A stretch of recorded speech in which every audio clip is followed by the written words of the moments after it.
It's like a self-imposed thing too. Like it's in my head, to be quite honest with you all. And I was telling her how I've been working on reframing the relationship with it because it's not helpful, you know? Like I have to use technology for my business. Like I have to use it. And I was telling her how I want to reframe it, and she was just telling me to say, instead of saying technology because it does feel so harsh, just to say that it's like a tool. She's like, it's a tool you use to communicate to people that you love and you care about. Like that's all it has to be. And I'm like, oh, this is why we need mentors. Because it was such a simple like change in my perspective. And I was just like, yeah, it is just a tool. And she was like, yeah, like you literally use technology all the time. So you're not averse to it. You just need to revamp the relationship of it in your mind. So it was a good conversation. I definitely needed it because I woke up today and I felt like I got hit with a ton of bricks between my luteal phase and this full moon energy. Usually, full moons are very energizing for me. I think I got all my energy boost on Monday, and now I'm like winding down. But I would like to wind down and not crash out. So that's what we're gonna chit chat about and tap on today on like how to avoid crashing out because it's not necessary to do. Sometimes you do it and it's a life learning experience, but the intention here is that you'll be able to use the EFT session whenever you feel like you're getting overwhelmed. Okay. Let me check in. April from Massachusetts. We have someone from Spokane, Washington. Welcome, Brenda. Oklahoma City. Hi, Michelle. Oh my goodness. Okay, Lotus and everyone. I've heard from Amy. Yes, from yes, she's in the hospital with her daughter. Yes, she told me too. Okay, and oh, she's responding well to treatment. Okay, she was diagnosed. Okay, yeah, she had direct messaged me, and we were chit chatting about it. I want to say a couple days ago, but I'm so happy. This is before she had gotten a diagnosis. So I'm so happy that we have a diagnosis. I know it doesn't always sound exciting when we have a diagnosis, especially when it's something that you don't necessarily want to be diagnosed with. But once you have an understanding of what it is you're experiencing, then you can really use the correct protocols and information, medication, tools to help you navigate it. It's so much more harder to support yourself when you don't know what's going on. So the diagnosis is not a negative thing, right? We don't want to add that energy to it. And I'm so happy she's responding well to treatment. I'm going to respond back to her in a direct message after this. And the family's doing well. Yes, we love you so much, Amy. If you're watching the replay, please send my love to your daughter. Send all of our love to your daughter and your family, please. Okay? Ah! Good morning. This makes me happy. Whew. Yeah, we have deep conversations in this family, in this community. I do appreciate it so much. Thank you guys for sharing and for being so open and vulnerable too, because I can only imagine how hard this is to carry yourself and to remember that you have a community that you can carry, that can help you carry some of this weight that you're experiencing on a day-to-day basis is super important to remember. So, kudos to Amy for utilizing her resources because that's a hard thing to navigate. I'm sending her so much love. Mm. Yes, yeah. The clarity is helpful. It is. It is. I cannot tell you guys how often I had no idea what was going on. I thought I was losing like my mind before I received the diagnoses for lupus and rheumatoid arthritis. And though I don't necessarily identify with them, just knowing that that's what it's considered helped me to refocus my energy and my perspective around healing instead of it being, how frustrating it is to go to a doctor and you're like, you're fine. You're like, I know I'm not fine. I know something is off. And you having to trust into your intuition and trust that your body is communicating that something is off, despite the fact that, a medical professional is telling you that you're okay. To finally get that diagnosis is like, okay, cool. Now we can actually get some work done. You know what I mean? And that's what we deserve and that's what we need. Good morning. Good morning. Okay. So, Grace, good morning. Gail, hi. Good morning, Lotus, and everyone. I have my oncology appointment today to see what's next. Trying to be courageous. Do what you can. And sometimes we forget that courage does not mean that you're absent of fear. Like the fear is still there. To be a brave person, like there's still a healthy amount of fear that is present, right? It's about moving forward regardless of that fear. And remembering that fear is a friend, right? It's not there to slow us down. It just truly wants us to be safe and it is trying its best to make sure that that happens, right? That we end up being safe. So if you have fears because you want to feel safe, and use that knowingness of like, wow, I intuitively want to be in a safe space and have a safe experience. There's courage in that, like let's continue redefining these words so that it benefits us. So Gail, I'm sending you so much love as well, and I know that whatever the outcome is, you will either be prepared for it or you will find a way to have preparation for that experience, and you always have access to this community, just for love and support. Thank you for sharing. Grace, good morning. Anna, love, light, and healing energy to Amy and her daughter. Yes, please. Yeah, Amy is truly such a special person. Stacy, hello. How are you? Oh my goodness. Yes, Massachusetts family. Oh my gosh. Okay, let me pull up the session I have here. I literally was just kind of like, okay, what is it that we need to like tune into, check into? And the truth is, we have a full moon in Aries, but I feel like we've chatted about that in depth on Monday. So I didn't want to like repeat myself on that part. But if anyone has anything that they want to share that they've been experiencing for the past couple of days of this week, let me know. I still have that like fire sensation within me, um, that just seems to not be going anywhere, like at all. I'm constantly feeling this. I don't even know how to explain it. I mean, I'm appreciative of the fire too, right? Because sometimes we get so caught up in just how we're feeling, and like if you're not feeling your absolute best, you can use that almost as an excuse, if you will, right? Yeah, like almost as an excuse, if you will, to like, I don't really want to show up today, or I'm so tired. Like this morning when I said I was exhausted, if I didn't have my mentor call set up and a healthy level of discipline, because I really could have canceled that call and she would have been completely fine with it. But I was just like, okay, you set this up during this time so that you can get the support that you needed. Like show up for the support that you need. And I really feel like that's a theme with this full moon as well. There's a support, there's a discipline, there's a fire within us all. It never burns out, even when we think that it has. It can never be extinguished. However, we can often forget that it's there. We can forget its presence. We can forget that we have this, warrior like energy. Or we can misplace it, right? A lot of times we tend to fight for other people, fight for other people's well being, fight for other people's place in the world. And these are very important for us to do in the sense of our humanity. But we also have that ability to fight for ourselves, right? To fight for our dreams, to move ourselves forward. And I'm not a person that often uses the word fight like that, because I just feel like force and fight, these are like very heavy, intense words, and I'm never trying to promote that. But this Aries energy reminds us that there's duality in all things, and like you are experiencing that peacefulness as much as you are experiencing that warlike energy. Like they both exist, and there is a time and a place for it. And I feel like for anyone who is going through a transition right now or is experiencing a time in their life where they maybe you're on the verge of giving up, maybe you just feel like I don't know how I can sustain or move forward in this desire, I'm hoping that you can utilize the full moon energy today, um, to remember that you can fight for these things.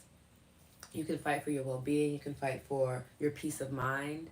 um, it's so important that we do that as we show up in the world. Let me know if that makes sense. You came in so high, I got sunburned.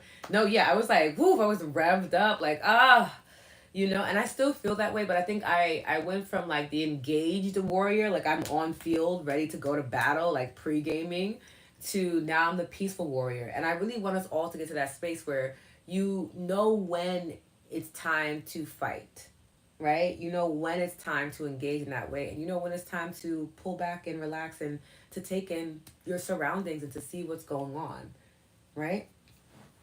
I have been hot too. Everyone has been getting the smoke from me the last 2 days, and no one has expected that from me. It's actually been funny because I've been awake awake to it. Yes. Oh my goodness.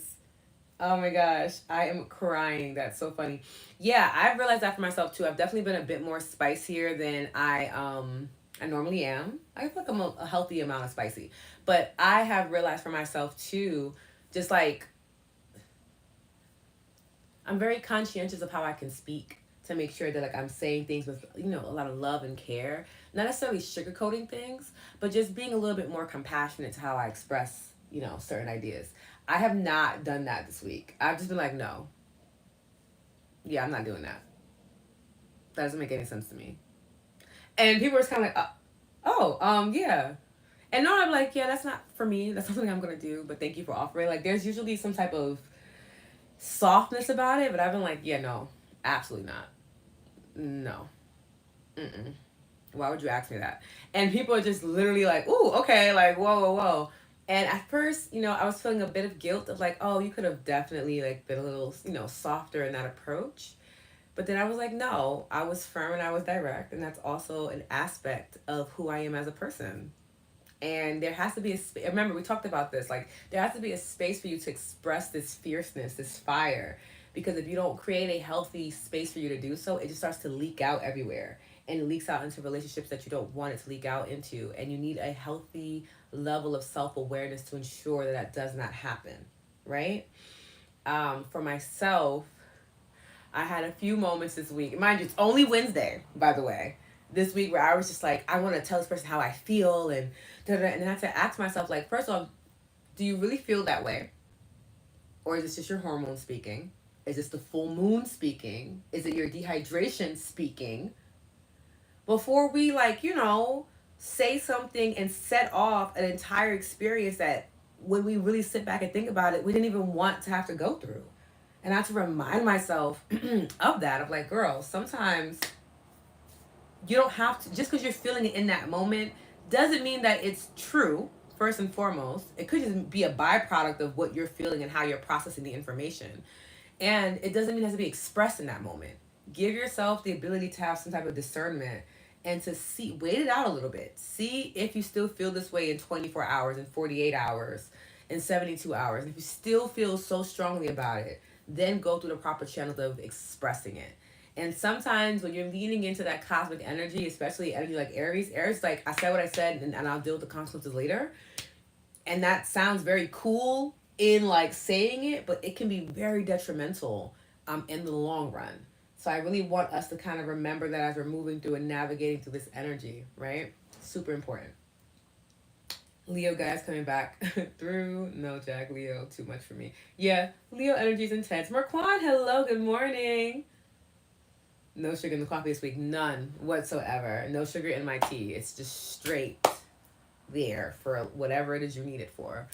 And, I feel like those moments are okay. I have to remind myself that, excuse me, that people do know my heart and know how I care and know that, like, if I'm coming from a certain space of more directness, um, my prayer is that they don't take it intentionally, but they do take me at my word of what it is that I said, you know?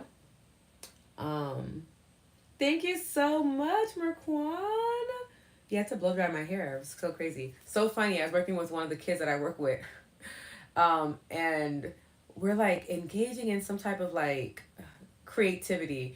And I'm talking to her, next thing you know it, she has like play scissors. And she's like, oh, I'm just going to give you a haircut. And I was like, how did we get here? How did we get to you thinking this is appropriate? It was a very good conversation about boundaries. And just because you want to do something doesn't mean the other person wants to participate in it.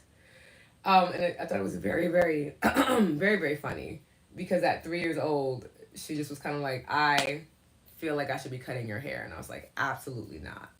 No. Like, I don't even know where you got this. And even in that conversation, I was like, no. And she was just like, oh my gosh.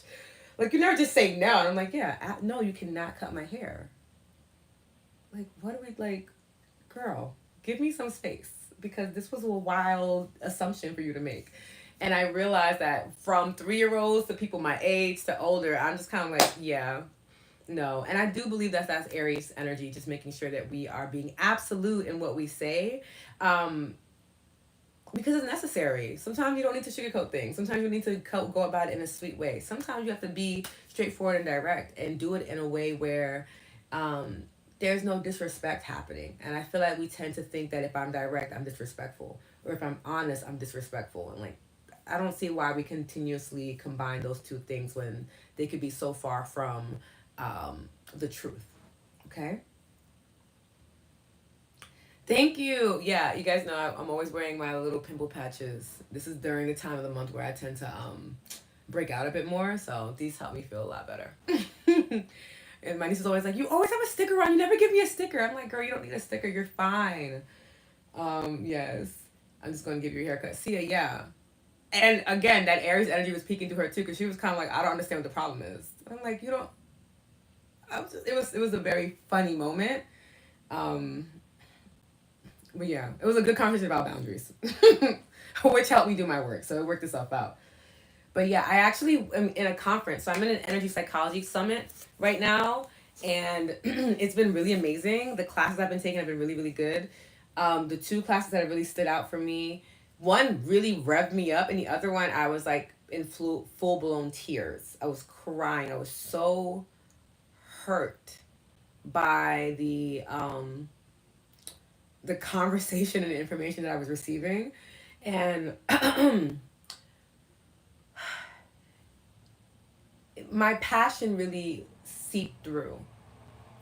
So the first one was about the paradigm shift. It was led by Dean Radin, and he's like this amazing scientist that talks about like the concepts of reality, and he was just breaking down like the world of science, which for a very long time I never enjoyed identifying with, science, because it always felt very limiting. It always felt like people that I would speak to that had to have things that were scientifically backed really could not respect or acknowledge spirituality, or like energy in its purest form. And I just don't feel like arguing with people. So I tend to like avoid those spaces. But I've always enjoyed like physicists because they are in a different frequency where they understand that pretty much nothing is real and everything is subjective whole. So I'm often like, I'm not a sciencey girl, but I had to realize this week that I am a woman of STEM. I am a sciencey girl. I study a lot of science pretty much all the time, and that just kind of skipped over my head. But the class was really amazing. It really empowered me and reminded me that intuitively there is an ancestral technology that we all have access to, depending on your lineage and stuff like that. But for me and the ancestral technology that I have access to, there were so many things that I just knew inherently made sense, but I may not have had like the science journals, or the research or the data to back it up. But I had the data within me, right? And then hearing this man talk about these things that I have been thinking about since I was a child, and having it be validated by like a world renowned scientist, it was just such a very validating experience of like, never ever question your intuition when you are experiencing something and you are feeling it and you just know that it's true, even if you don't have the data to back it up in that moment. Trust that your source, universe, whatever you call on to, will provide you with that information when it's needed. In those moments where I wanted to defend an ideology, it wasn't really needed for me to do so, which is why I didn't have the resources to do it, because that person did not want to. They were very set on their reality and what they felt was real, and they didn't want to hear anything else, which is why they were opposing me giving them something else to think about, right? So it was a beautiful experience. And then yesterday I was doing the EFT masterclass, and I forgot his name, but he's like the head of the summit, and he's been doing EFT for a very long time, at least until it's like mainstream inception, which was like, I don't know, maybe like 2002. So he was talking about it, and he had brought up like all of like the big T's and the little T's. So like these are like how we describe different sets of trauma. Where like a little T might be like, I stubbed my toe and it like messed up my day, right? Where like a big T might be something like a car accident, or I mean the examples he gave were like, war, or oh my goodness, the other ones I completely escaped. But essentially we were having this conversation, and not once was racism or sexism talked about as like an actual trauma or whether it be a little trauma or a big trauma. And I immediately, like, I had to stop the class, and I just was like crying because I felt like we're doing all these amazing things in wellness and in science, all this research and study to help us better understand like how our heart projects energy, and how we can be in different rooms, and if you regulate your heart you can help regulate someone else's heart, and all these beautiful things. But we're never addressing these big major themes in so many people's lives, and it's usually because these spaces are led by people who are not of color, or who are not um, femme, right? And I was just sitting there like just heartbroken, really, because I'm like, one, so many of us that identify as black and brown bodies, that identify as femme, we don't even know that these things exist or that these things apply to us, because the research and data is never about us, it's never surrounding us, it's never even thinking of us. um and to be in spaces like that, despite the fact that like my intellect is being fed, my heart is always it always feels like it's being broken. Like, even now I'm thinking about it, I'm just like, oh my gosh, it just feels like being in a world and not being seen, even though you know you exist. It's just such a jarring experience, even as a professional, even with the level of awareness I have, the skill set and tools that I have to manage these feelings. It just breaks my heart to know that so many people don't have access to this, don't know it exists, and that if they did have access to it and were in the spaces, they wouldn't be seen. They would have to make themselves be seen. And I hate that, you know? So it definitely brought me to tears, as you can see. And I had to really navigate it and just be like, okay, this is heartbreaking. What are we gonna do with this feeling though? We're just going to keep it, or are we gonna transmute it? And I decided that I was going to transmute it. And I talked to the ancestors, things like that, and just had a conversation of like, before I crash out and do a whole rant about how we are consistently not being thought of as a people in this world that we live in, and we contribute so much to the culture, things that people love so deeply. Like, I don't even want to give like a number percentage, but so much of it comes from black culture. So much of it. The food you eat, the music you listen to, it all stems from black culture. And it is never, it just blows my mind, where I'm just like, how do we just forget that, we are experiencing this ongoing trauma? There was a facilitator in a different book I was reading that said like, black folks don't experience PTSD, post traumatic. We experience, oh my goodness, perpetual trauma. Like, it's continuously happening. It's never in the past. It's in the moment with us, which is why it's very hard for a lot of black and brown people to be present, because then you realize that you are present to a rage you had to inherit, right? To stay alive. You're directly parallel to and present with, the fact that people don't enjoy who you are simply because of how you look, or your heritage. And it's a perpetual trauma. It's never in the past. It's always with us, side by side. And I can see why so many people don't want to be present in the moment. Because when you realize that that's what you're present with, and it's not the only thing you're present with, you're still present with love, with source, with energy, but you're also still very much present with that. The fact that we don't hold space to talk about that more is always just like,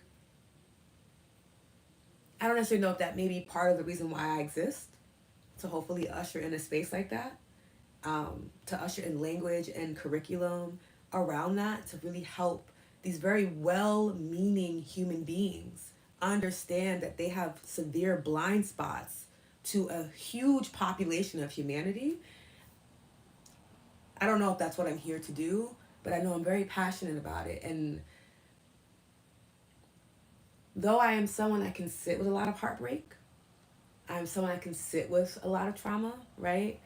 And not have it weigh me down or have it make me feel like I will never um, be free of it. It doesn't mean that it doesn't hurt, Like, it doesn't break my heart. So, yeah, it's been a week. It's been a week. Lotus, does she have a lot of hairstyling experience? No, she does not have a lot of hairstyling experience at all. Like, no. She just genuinely just like, I don't know, I just like cutting your hair. It was such a random thing. After all lotus flower has a stem. Yes, yes, I agree. Yeah, yeah. Yes, big blind spot. Thank you so much, Lotus. So much love. You are so precious and needed in this world. I really appreciate that so much. And I was just kind of like, it's okay. And then I realized that I didn't set the schedule for yesterday, and I was like, oh my god. I literally just crying. I'm like, not only are you going to this, but you forgot to schedule your class. So I scheduled for Thursday. It was a nice emotional release, very cathartic. But yeah, how was the input received of the people at the conference? Quite often in wellness spaces, people tend to say like, they don't see color, or like at the end of the day, like I hear what you're saying, but it's all energy, and I do agree that it is all energy. Um, but to disregard someone's human experience simply because you don't comprehend it, or because you'll never really be able to identify with that form of oppression, especially depending on how you identify, um, it just seems to be something that's not important to them. And it's never in a malicious way of like, you guys have your own problems, raw. They're never, ever, ever saying that. And there are black and brown facilitators within the conference that are teaching. I had another facilitator who was teaching about mediumship and mystic mediumship, and like, how it's been colonized, and how she's doing what she can to reclaim it, for her people. She was indigenous to the land. She was talking about it like, for people of African descent, African culture, African American culture, Afro Caribbean culture. And it was a really beautiful conversation. It was like 30 minutes long. I think probably one of the shortest classes of the conference. I had another wonderful facilitator who was a black woman who specializes in trauma as well. I was really looking forward to her conversation. And it felt very palatable. Like she wasn't really able to go in depth and talk about what the experience is for trauma in black folks, because the majority of people at this conference are not black. But I feel like that's especially where we should be talking about it. And if you say that you are a practitioner, if you are a therapist, if you are licensed, if you care for people, you should care for all people. You should care for black people and their well-being. You should sit down and listen to the story, whether it makes you uncomfortable, whether it makes you cringe, whether you feel like you can't comprehend it or not. You should sit and listen, because we've had to do this for so long, right? Most of my information that I get are not from people who look like me, despite the fact that the information that I'm learning from that teacher, they got from an indigenous person. So for me, I feel like I really wish it was more well received, and that the response wasn't just like, we're all one, and like there is no such thing as color, or like, race is a human concept. Like all of these things are true. However, I'm still dealing with the implications and the consequences of a decision I never even had an opportunity to have a say so in. So those moments get a little like infuriating for me, because I know it's like the political way to answer the need, um, but nothing is being answered. We're just being quietly dismissed, and I don't enjoy that at all. So hopefully that answers the question, Firefly. Jack, thank you for your donation so much. Firefly, thank you for your donation. Yeah, I hope not dismissed. Yeah, unfortunately, such important work you're doing, even being in those spaces. Yeah, and it feels weird too. I mean, I was talking about it with one of my other girlfriends about how I really love the space that we've been creating, because we get to talk about all the things, and it never feels like, oh, she's talking about racism again, or she's talking about being black again. It feels like you guys are genuinely caring, no matter how you identify. And I just wish that more of the world was like that. I don't understand it. Sometimes it's kind of like, I know it exists. I get to reap the benefits of it and experience it weekly. I know it exists. I know it exists. I just don't understand why it's not more mainstream. I don't know why these safe spaces are not everywhere for us, you know? And I'm hoping that in my lifetime I can contribute to that.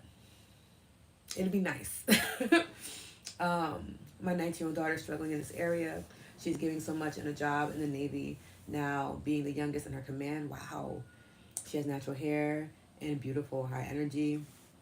I'm not sure if they've changed the rules, but I know that like you have to have a certain type of hairstyle, um, or texture, which essentially disregards anybody of African descent.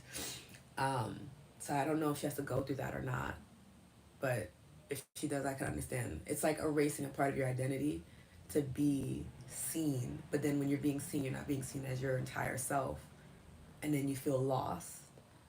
And that's a feeling so many people have to carry, and it's just weird because it's hair, you know, like you could cut it off, you could grow it back. Like it's not a it, the fact that we have to have a law passed for us to be able to wear our hair in certain spaces is just like, you know, it just these are things that I know we're supposed to be celebrating, like, you know, the Crown Act, things like that, but I can't help but think like,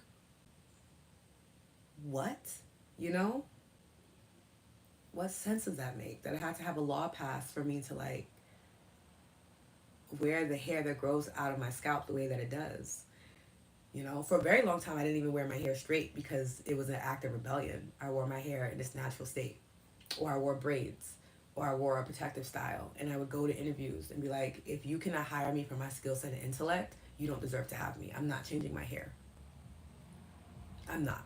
I'm not doing it. Um, and that was my way of protesting. It took me a very long time to begin blowing out my hair and wearing it straight. Like, it took years because I felt like I didn't want people to think that I was assimilating. I didn't want to lose my identity, you know? Good morning. You're fine, Debbie. Raquan, thank you so much for your donation. Exactly that. I was just feeling maybe you're called to do that, dear Lotus. Jack, if I am, I really hope that I don't have to do it alone. Again, I really appreciate y'all so much because sometimes the highlight of my week is having these conversations, these heart to hearts with y'all. For sure. Hi, Lisa. Raquan, so much love, respect, and appreciation to you and your daughter. Maybe can't dim her bright light. No, cannot. Hello. Yeah, I'm talking about it again because people do not, people not hearing the first time. No, yeah, yeah. It's like leave your identity at the door of the Navy and others. Yes, I agree. And she does, yes, she does that. So she is carrying that. Even went to get medicine. I seen her constant energy every morning. Yeah. Mm. I know, Lisa, it blows my mind too. Yes, the Crown Act. I'm sorry, this election is so important for us. It is. It definitely is important. It is important, you know? Not alone, Lotus, but you have a special love and fierce and insight. Thank you so much. I appreciate that. I appreciate it. I don't know how I would survive without this community. I don't know how I would survive without my ancestors, without my sisters. I immediately was crying and I called my sister and I'm just like crying, you know? I'm just like I'm just so angry.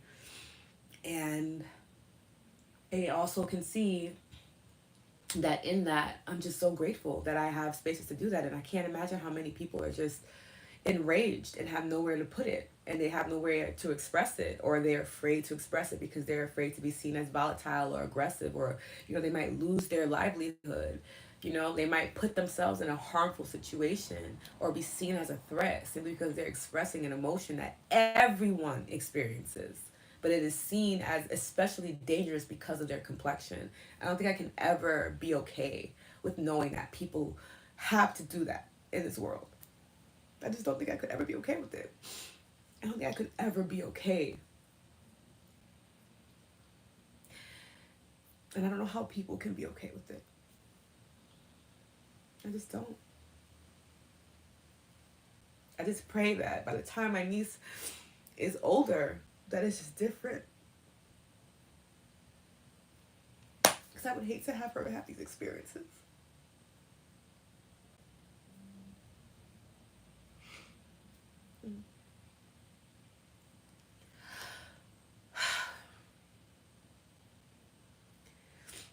When we talk about being emotionally free, this is what it looks like.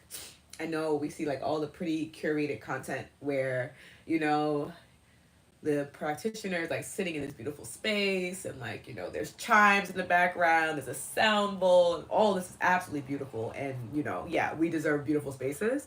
But when you were freeing emotions and you were doing the work, when you're tapping, when you're meditating, when you're doing breath work, yoga, any type of somatic practice, this is what it looks like, you know? It's not just like happy, happy, lucky feelings, as much as I would love for it to be.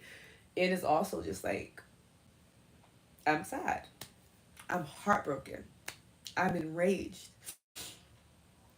and these feelings are valid and they exist in my body, and I'm not going to pretend that they don't to be palatable, and I'm not going to pretend that they don't because I have a certain level of pride and I don't want people to see me as a weak person or anything like that. I don't care how people see me. If they see me as weak, that's so unfortunate for them to not be able to see me as a human being, and that we all feel things and that we all have emotions. And this is what it feels like. This is what it looks like. Acknowledging the heavier parts of your life, but doing so in a way where it does not put you in a depressive state. Because as sad as I feel right now, there's still this deep feeling of gratitude that I get to share this, that it's being received, that I have the ability to express it, that I feel safe enough to do it in my body and in the context of this community, that I have this sense of confidence to know that this is not going to push people who care about me away from me. That if anything, it might bring us closer because you're getting to see my heart and the things that I really care about. And though I care about all people, Black people and Black women in particular, because I've just seen how much we have suffered firsthand, right? In my own experience, but in the experience of my sisters, my mothers, my aunties, my grandmothers. Like, and we have to be so composed, or the progress that we make is just taken away. So, this is emotional freedom. This is what it looks like. This is what it looks like. There's a quote, I think, from James Baldwin where it says, like, to be Black and awake in America means to be in a constant state of rage. And I was telling my sister how, though I can honor that statement, I don't necessarily agree with it. I feel like I am not in a constant state of rage all the time. And not because I lack some type of awareness or there's a level of ignorance there. It's simply because I understand how energy works, and I understand that if I'm enraged all the time, I cannot be compassionate or loving or kind. And I also need to be those things and have access to that energy in order to fulfill the purpose that I'm here to do. I don't have the luxury of being enraged all the time. I can't just go around and be angry 24/7. Like, there's a purpose here for my life, and joy is just as much, just as important as the rage I feel, and it is just as accessible. So I don't think you need to be in a constant state of rage. I think you can acknowledge your rage and your anger and find a streamline for it, a way to access it, a way to express it that is healthy and that will continue to help you progress moving forward. It's not a hindrance. Um, and I don't know if that's just unique to my experience as a Black woman. I'm not really sure how Black men identify with that statement because I'm not a Black man. But I know so many Black women that are angry, and they cannot just stay in their anger because there are other things to do. There are children to take care of. There's a world to help build. We don't have that. It's just, I see it as a luxury. Like, I can't just be angry all the time. I have to experience joy. I have to experience happiness. I have to experience gratitude. I have to experience the things that keep me soft and that keep me alive. I never want to be dead inside. I never want to be so hard and so callous and so jaded by this world. I want people to see me and feel my warmth and to feel my love and to feel my heart. I feel like that's super important. but I also want them to know that I am someone to not be played with at all, and that I'm very direct in what it is that I say and how I feel, and I'm very absolute in my power. And I feel like being able to do those things is a very revolutionary and radical thing that a lot of us don't know we have access to. And I just hope that, we wake up to that knowingness. You don't have to be happy all the time or angry all the time. You get to experience the fullness of life, which encompasses both of those aspects. And they help each other, because my anger does fuel my joy as much as my joy fuels my anger. They soothe each other, they rev each other up. It's symbiotic. And I feel like we need to respect that more. Yeah, I agree, TJ. It is about our citizenship for us. I have to say it to get this off my chest. It hurts me too. I have babies to worry about. Yeah, yeah, we do. We all do. We all do. I can't, the fact that I have to look into like dual citizenship is just, a sign of the times. Thank you for your valuable, for being so valuable and vulnerable, Lotus. Thank you, TJ, for being here. It's not okay. I see you're special. Debbie, thank you so much. TJ, thank you for your donation. Jack, thank you for your donation. I only wish folks in charge could experience and feel this moment. I do too. I wish that they just, just remember you're human. Remember we're all human. And whatever preconceived notions, whatever conditioning that you have integrated into your experience, it doesn't have to stay there. It doesn't have to be that way. It should have never been that way. But we don't have to continue perpetuating it. Like, please. Um, Aisha, yeah, they see it, but they don't care. I don't even know if they see it. Maybe they do. Maybe they see it and they can't comprehend it. I can't tell you how often that happens as well, where people just assume. That was in one of the classes too, where um, it wasn't from the conference. It was from a book that I was reading, and how no, it was from the mediumship class, and she was talking about how being a medical intuitive, she was working with a Latinx woman and told her like, I can see that there's like a blood clot in your leg. Go to the doctor and get the specific test, so that way you can like fix that blood clot. That's what's been happening, because she had already went to the doctors and had already told the doctor, and they were like, girl, you're fine. Like, we did all the tests, you're good. Like, you're just being dramatic because she's a dark skinned Latin woman, right? Like, you're being dramatic. It's really not that deep. You're fine. She went to the medical intuitive because she almost passed out while walking, which was prescribed by the doctor. She then goes back to the doctor where she works at, and they're like, yeah, we already told you you're fine.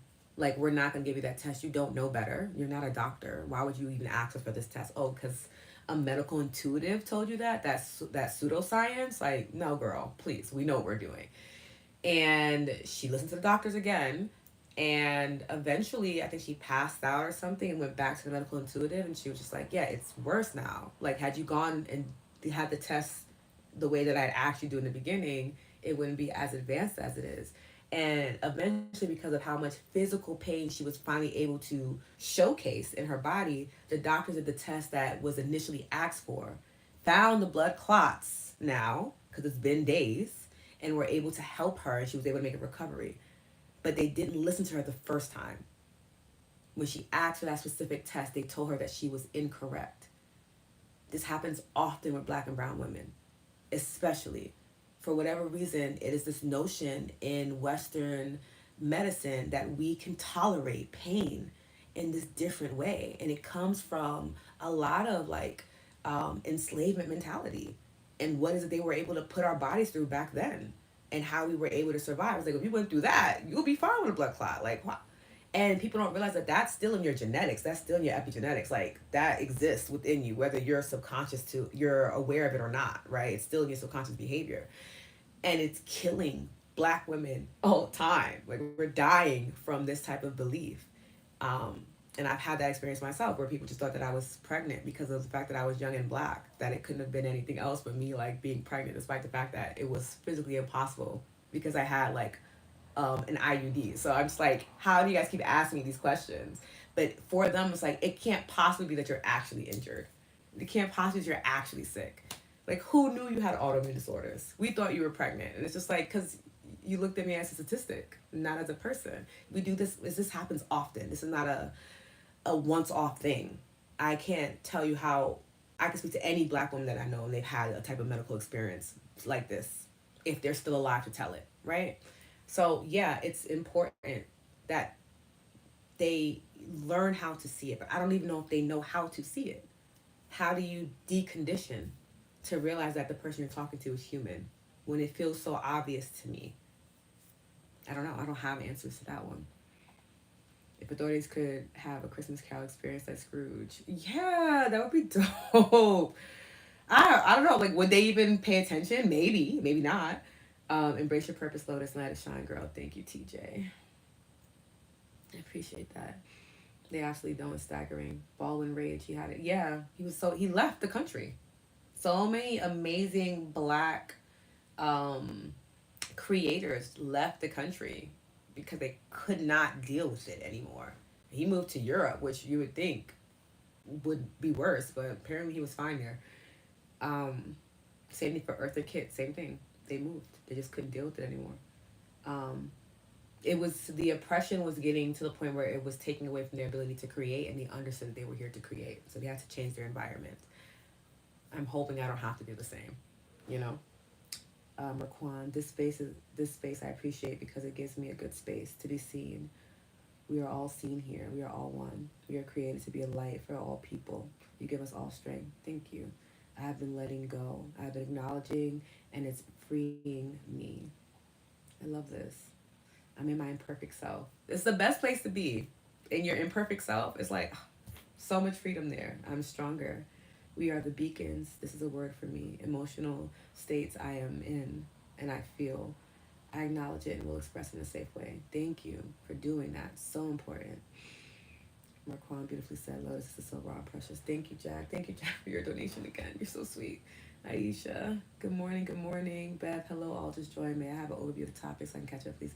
Yeah, we literally were just chit chatting about the Aries full moon, and I was expressing how I was feeling rage from a conference that I'm currently still attending. It's a virtual conference for energy practitioners, people who study energy psychology, how energy works, things like that. It happens once a year. I look forward to it every single year. And one of the classes, the way that they were talking about just all the progress they were making and how they just completely disregarded the black experience, it left me in tears. It left me heartbroken. I'm still heartbroken by it. So that's what we're talking about, Bev. But we're about to get into our EFT session in probably like a minute or so. If you want to stay for that, you can. Happens with everybody. These doctors are horrible. Olga. And I don't. And I like to say that doctors are not horrible because I have a girlfriend who's a doctor, and I just hear what she goes through. They're sleep deprived. They're also not getting the support that they need either. They also are learning things from a very outdated system. Apparently, it takes 17 years for you to properly research something and for it to be given to the public. So by the time we receive something publicly, it's 17 years old. That's almost 2 decades old. So they're constantly having to play catch up while also being in crazy amounts of debt. Um, so they're not, they don't have ideal working environments either. It's crazy. I feel it's a combination sometimes seeing and or feeling. It's like a firewall keeps the truth at a distance. Yeah, folks would have to open hearts and and they're sacred in denial. Yeah, yeah. Also, it's a thing of like my privilege and the way that things are set up. If we were to dismantle all of this, I would lose a lot of my privilege. Do I have the skill set to survive without these privileges? Most people don't, right? Like if these constructs dissolve, what happens? We would be in a state of anarchy. I mean, that's never great, right? But I'm like, what we're going through is not great either. It can kind of seem like a lose lose, but I try my best to keep hope in the fact that there are so many star seeds, rainbow children, indigo children, right? There's so many light workers, dark workers. Like we are practitioners, healers, diviners. There's so many of us. We do exist and we are here, we are coming together, and we are sharing our energy as much as possible. And I stand by that quote from Abraham Hicks: one person in flow is more powerful than a million who aren't. I stand by that statement. I understand energy enough to know that that is true, and to understand that what I am experiencing is in my past and it does not have to impact me. And in fact, it does not actually impact me unless I choose that it does, and I choose it to. So I remember these things from what I'm learning and teaching, and it keeps me centered and not falling into a space of like a downward spiral, you know? I believe that one person can change the world. Whether that seems silly or not, I don't care. That's what I believe, and I'm going to stick to it and hold on to it till I can't anymore. Because sometimes that's all that I have. And it helps so much. Yeah. This is why black women having babies and mortality rate among us is the highest and has to stop. Yeah, I agree. That default thought of you, Lord, is so true. My friend was immediately falsely charged by school for abuse of her son, and it was clearly a narrative. They didn't even speak with my friend. They just automatically assumed. And it's just so crazy how many of us have to go through that, and why so many people are afraid to speak up, why so many people are afraid to get resources or help, because am I really going to be helped? Like, yes, you're designed to be of support to me, depending on which system we're talking about. But like for the medical system in particular, you are designed. But if you understand the history of Western medicine, you realize that they're actually not designed to be of support for you, like at all, whatsoever. Um, yeah, I have this image in my head of this picture when I was younger, and we were learning about the civil rights era, and there was this KKK member who was severely injured, and the picture is of the KKK member being tended to by black nurses. And this is the same person that, if he had seen any of those women out in the street, would have tried to unalive them. And because of their compassion and their skill set, and for them seeing his humanity, they kept that man alive. I never forget that image. I see it clear as day right now. And I don't understand why it can't happen in the reverse without it having to be like a white savior complex. I still can't comprehend it. You know? The history of this world, of this country in particular, of black folk, it just shows so much, you know? Um, TJ, so much more than that plays into black infant mortality rates, but it's all about the racism. Yeah. The resources at the hospital, so many things, yes. TJ mortality rate absolutely beyond belief in this highly developed and wealthy country. Yeah, I mean, even Serena Williams almost went through it. Beyonce had to build an entire hospital ward to ensure that she survived giving birth to the twins, because the first time around in New York City, at one of the best hospitals that we have there, they were still disregarding what she said. And she's Beyonce. Like, it makes you like, she's Beyonce. Like, you know? So crazy. I had to go to 6 different neurologists for 10 years. Olga, before I found the one that ordered the right scan, had brain surgery last year. I don't even have any words to express how much that hurts me to hear you have to go through that. And I also can acknowledge how that is so common. And it doesn't need to be common. You know, like that should not be a common thing. Oh, this is why I'm in nursing school right now, and I'm going to be an NP to make change amongst our black women. I love you, TJ. Very difficult to say this, but it's truth I experienced from my background. Many white folks from training do not exactly see black folks as full people, especially black women. Yeah, that's in the my gosh, the Declaration of Independence, the amendments. I think it's the 13th Amendment. I could be wrong. I think it's the 13th Amendment, but essentially, in those amendments, it does state that we are 3/4 of a people as black folks. It actually doesn't say that we're full human beings. It's literally in law. It's written in law. You can look it up. It states that to this day, legally, we're not seen as that. So I'm like, if that's in law, I'm not surprised that people would inherit that and believe that to be true at all. Um, yes. Sharon, wow. Yeah, it's mind blowing, right?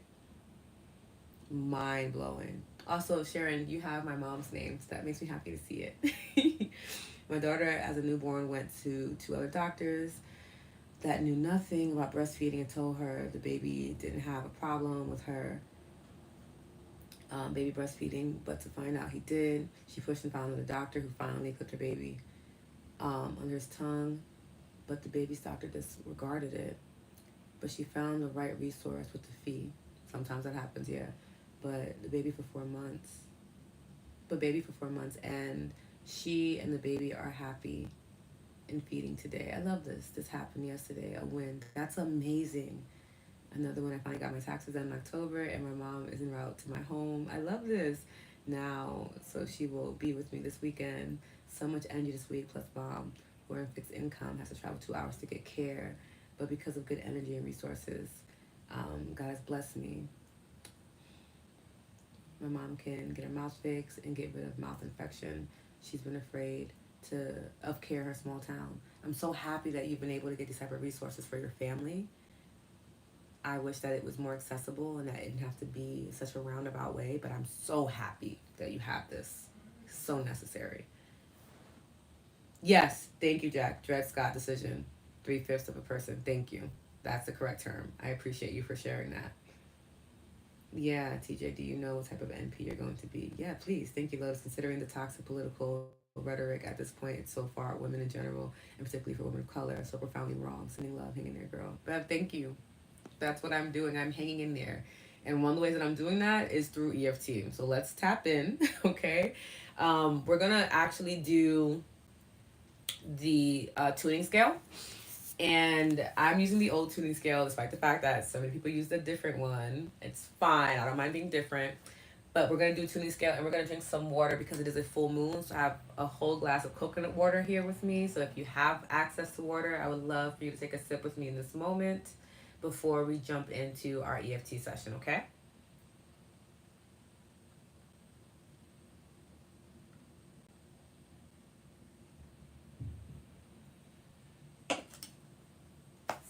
Okay. So today's EFT session is on avoiding crashing out and sustaining your energy. I think it's so important because again, this Aries moon is gonna have you in your feelings. It's gonna have you accessing your rage and your anger. And I just wanna make sure that you have a tool that can help you streamline that anger, direct it to where it needs to be so you can have the experience you need to have from it as opposed to getting so overwhelmed and maybe making decisions that later on when you're a little bit more cool headed and centered, you're like, damn, I shouldn't have done that. Okay. So before we begin, I'm going to talk about EFT briefly for those who have never tapped with me before or have never heard of EFT. So EFT stands for Emotional Freedom Techniques. And that means that there's more than one way for us to do this, but I'm going to show the general way that we do it. And we're using 9 tapping points. There are more than 9 tapping points, but I focus on these 9 because they are easy and they're usually pretty accessible to use on the body. So we have the side of hand between the pinky bone and the knuckle and the wrist bone, the pinky knuckle bone and the wrist bone, where my tattoo is. It would be here, here. It doesn't matter how you tap, one finger, two finger, all the fingers, lightly. In the top of the head where the crown chakra would be. We have the start of the brow on either side. You would tap here. And you would trace the side of you would trace your brow to the side of your eye. Feel your ocular bone. You would tap here. Then you have underneath the eye. You would still be on that ocular bone. You would tap there. Then we have underneath the nose above the top lip. You would tap here. We have the crease of our chin. You would tap here. We have our collarbone. You would tap here. We have our heart point where my pendant is. You would tap here. A great way to see where it is. You can link your thumbs together and the tips of your 4 fingers is where the collarbone is, and then where the thumbs are is where the heart point is. Then we have underneath the arm, where you would trace your armpit to the end of the armpit, and you would tap there on either side. If you wear a bra, it would be where your bra strap is. So those are the points that we'll be using. These are 10 points. I know I said 9, but I throw in the heart tapping point every now and then. Different ways to tap. So you can tap traditionally. You can rub, which is very soothing.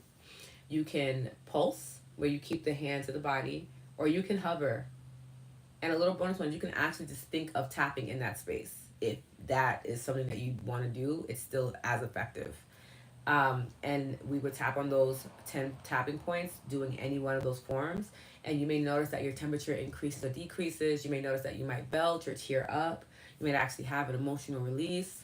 Um, you might get a little tired. You might feel more energized. There could be a buzzing in the fingertips. We are electric. Our bodies are electrical. So when we're tapping in, it's almost like turning on a light switch. If at any point in time you get overwhelmed, what I would want you to do is stop tapping, give yourself a cross body hug to help you regulate in the moment. Take 3 deep breaths. And then you can go back into tapping, probably just hovering. If you're someone who's hypersensitive, you're going to just hover just to play it safe, okay? They're all deeply impactful. And if there's a part or a point that feels really good for you and you just want to stay at that point, then you can just stay at that point. I consider that to be your sweet spot. Trust your body and what it needs. Trust that your body knows what it needs and that it'll communicate it to you. And don't feel like you have to continue the session the way that I'm teaching it. Continue it the way that it feels best for your body, okay? So the tuning scale, -0, oh my gosh, -10 to 0 to 10. So -10 is the worst you've ever felt. Like, oh, I feel terrible. Then 0 is I don't feel bad, I don't feel good. I feel neutral. And then we have +10 where it's like I feel absolutely amazing. I want you to think about that scale, -10, 0, +10, and see what number comes up for you naturally and drop it in the chat. You don't need to think too much about this. Let it be an intuitive response for you, okay? And trust that your body knows what to communicate to you. And you may notice that throughout the tapping session, your number might increase or decrease depending on the topic. And that just lets you know if it's something you've been working on and working through, your number might rise. Or if it's something that you have a bit more of a detachment towards or a disassociation towards, it might get lower. It's just to help you identify where you're at, okay? So I'm going to drop my number in here. I'm going to... And if you're watching a replay, you can drop it into the comments as well, okay? Loving each other and everyone in here. Thanks for the flowers. It's hard work. So worth it. My niece is in medical school and we're talking about opening a clinic. That's incredible, TJ. A clinic? Ah, love the great fall sweater, by the way, Lotus. Yeah, I was like, I want to be cozy today. I definitely needed it. Wow, I want to specialize in OBGYN, go to people of color in our nervous system. Oh my gosh, that would be dope. Yeah, that would be amazing. Replays will always be available on YouTube within like 24 hours. So this replay will be available by Friday, this time tomorrow. And I always leave links for the replays in the emails that I send out. So if you're on the email list, you get a direct link to the replay. If you're subscribed to the YouTube channel, you'll see it pop up. It'll notify you. I'm glad we're tapping on the heart today. Heart has been in my mind. Yeah. I thought about it too. I was like, you know what? Yeah, of course, Debbie. Yeah, I was like, let's do it. Let's tap on the heart because same. Okay, so the first round is usually the negative round, and that's where we kind of address the things that we may be saying to ourselves, we may have felt, or may have heard someone say about the topic that are not positive. It doesn't mean that you're calling that into your life. It just simply means you're acknowledging its existence, and you're giving the body an opportunity to bring it to the forefront if it is a part of your existence and your experience, okay? So we'll be doing that first. And the first round is on releasing overwhelm and fatigue. And we're going to start by acknowledging any exhaustion or overwhelm. So we're going to start on the side of the hand. I'm just making this a little bit bigger so that I can see what I wrote. There we go. And we're going to lightly tap here and take a nice deep inhale, exhale as you do so.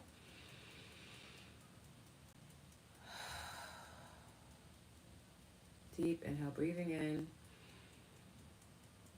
Slow exhale, release, letting go. Deep inhale, breathing in. Slow exhale, letting go. And I want you to repeat after me. Use your voice because your voice is medicine, okay? Even though I feel overwhelmed and close to crashing out, I honor where I am and I give myself grace. Even though I feel heavy and drained, I deeply love and accept myself, even though I've pushed myself too hard. I've put too much on my plate, and I somehow feel like I'm not doing enough. I choose to be kind to myself. We're gonna go to the top of the head, top here. I feel so tired. Brow. My energy is running low. Side of the eye. It's hard to keep going. Under the eye. I feel like I'm on the edge of a burnout, of a crash out. Underneath the nose. There's so much to do. There's so much that I'm feeling, but I'm so exhausted. Chin. What if I stop? Will I lose all my momentum? Will people think it's okay to play with me? Where would these feelings go? Collarbone.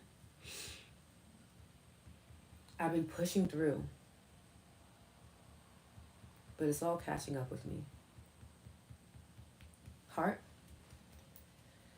I need a reset. I need relief. I need to readjust.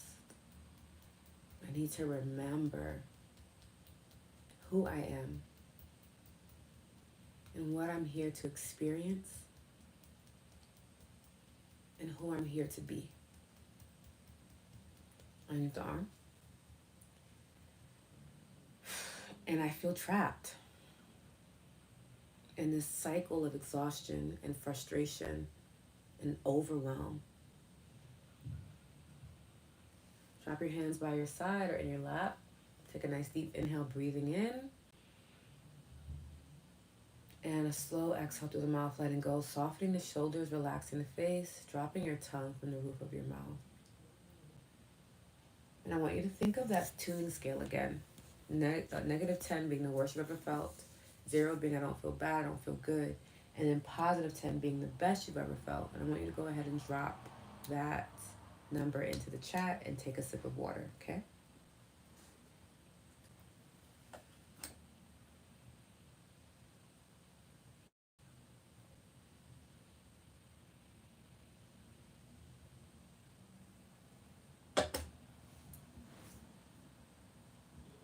Okay. Beautiful.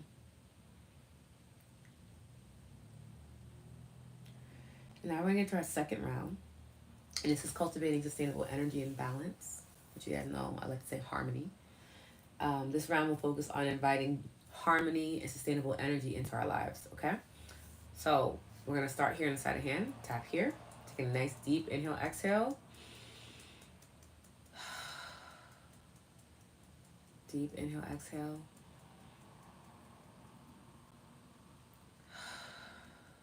One more.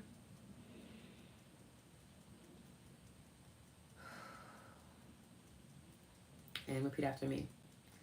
Even though I'm still learning to manage my energy, I trust myself to create harmony. Even though I sometimes push too hard and do too much, I am worthy of rest and ease. Even though it's okay to slow down, I can still show up when it matters in a calm, centered way. Top of the head. I'm realizing right now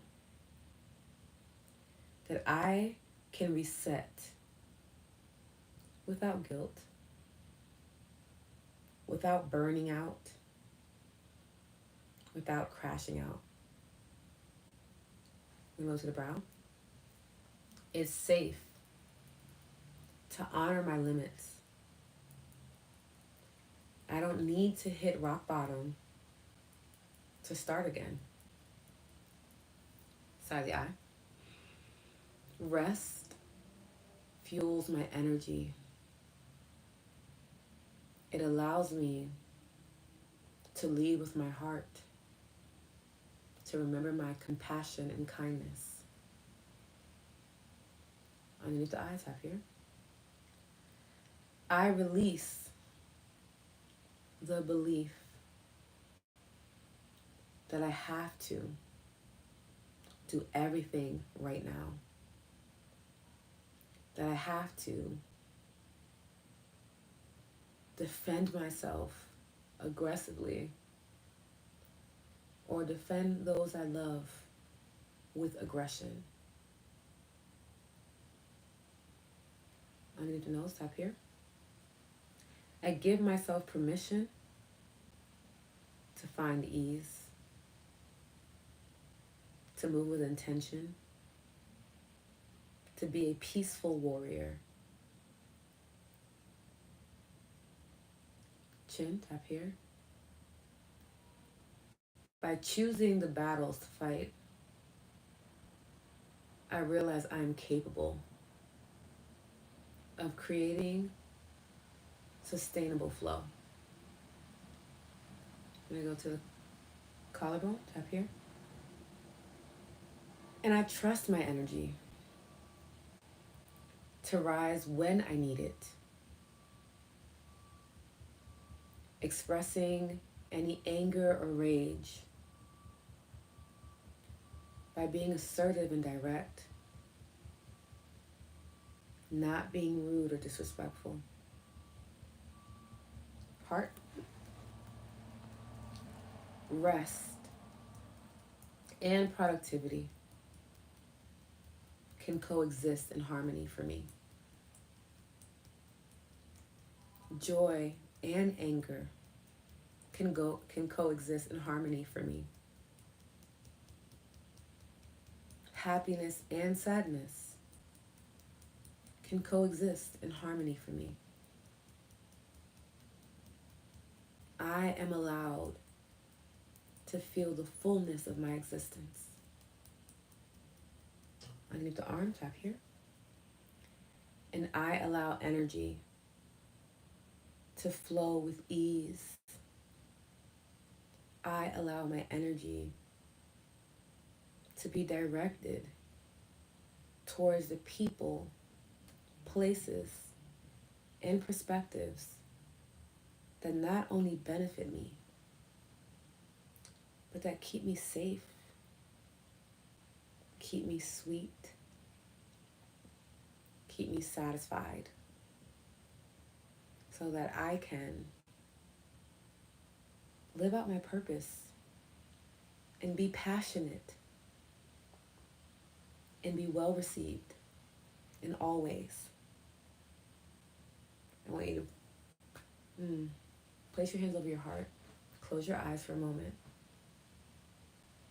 Take a nice deep inhale, breathing into the heart space, feeling the chest rise as you take that breath in.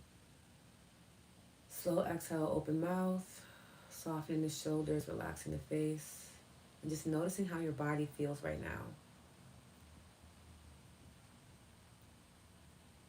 Take a moment to reflect.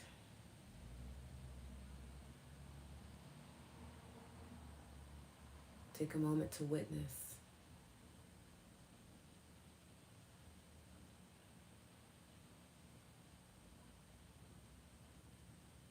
Take a moment to recommit to trusting your energy, to trusting your joy as much as you trust your anger. Trusting that your emotions are here to guide you, not to rule you. Trusting that you have the discipline and the discernment to take the information your emotions are sending you, giving to you, and make heart-led, sound decisions. Deep inhale, breathe in. Slow exhale, let go. You can drop your hands into your lap. And I want you to think of that tuning scale one more time. -10 being the worst you've ever felt. 0 being I don't feel bad, I don't feel good. And then +10 being the best you've ever felt. And go ahead and drop that number in the chat and take another sip of water.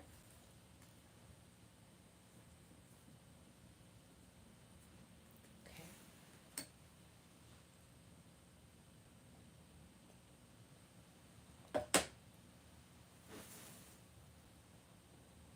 And let me know how you're feeling, okay? Before we close out for today. I have an affirmation too. I am learning to manage my energy with love and care. I trust myself to flow with ease, knowing that rest supports my growth. I'm going to drop it in the comments.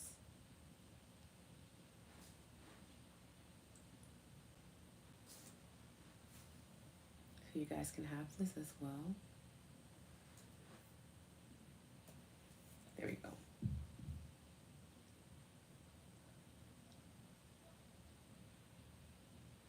And I know this is a heavier session than we normally have. And we can, thank the beautiful moon for all of that. And there is access to other recordings if you want, a bigger pick-me-up, things like that. But I appreciate you for holding space for me today, for being in community with me, and for allowing me to exist the way that I am, and for witnessing me as a human being outside of me being a practitioner. It means a lot to me. And I hope that anyone that's watching right now, that you all feel safe enough to do your part in helping this world evolve. We are in a paradigm shift. We are in a space of unprecedented times, and it doesn't have to be a negative or overwhelming thing. It could simply just mean it's our time to shine and to move forward and to create a world that not only we can be proud of, but that younger generations can feel safe in, and that older generations can feel relief from. Okay? I thank you so much for being with me today. Needed. Thank you. Oh, Debbie, I'm so happy. Can we do a quick round 3? We could definitely do a round 3 for those that want to stay. I don't mind. I have a few more minutes. Lotus, your wording today was so inspired. I pushed myself too much last week and got sick. I'm happy that you are able to slow down this week, Jack. I hope that's what you're telling me. Holly, thank you so much for being here. Yes, yes. So thankful for you, Lotus, and wonderful group here. Thank you for sharing your heart and experiences, of course. Thank you, Lotus, you're loved. Thank you. I do feel very loved. I can confidently say that, and that's always a blessing. I mean, we can do a round 3 for those that would like to stay. Just give me 1 second. Hold on 1 second.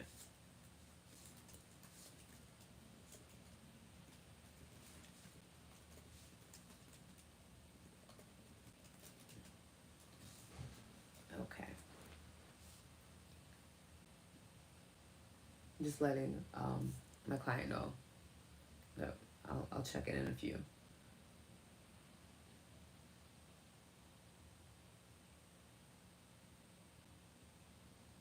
Okay. There we go. Yay. Okay. She's just responding to me. 1 second, guys. Okay. And here we go. Trying to slow down. Needed your permission. You're hilarious, Jack. Well, please do slow down. Seriously, though.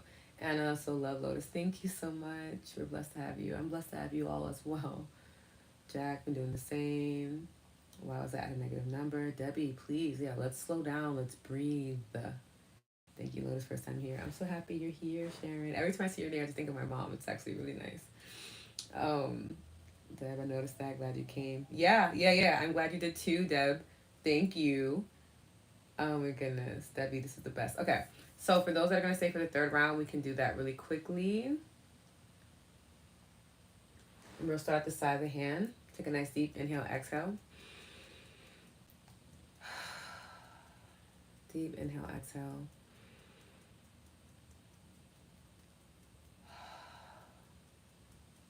I now welcome ease and flow into my life.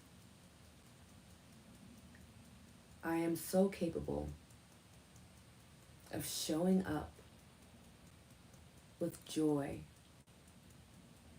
vibrant energy, and unwavering grace. I trust myself to manage my time and energy wisely, and I release the need to push myself beyond my limits.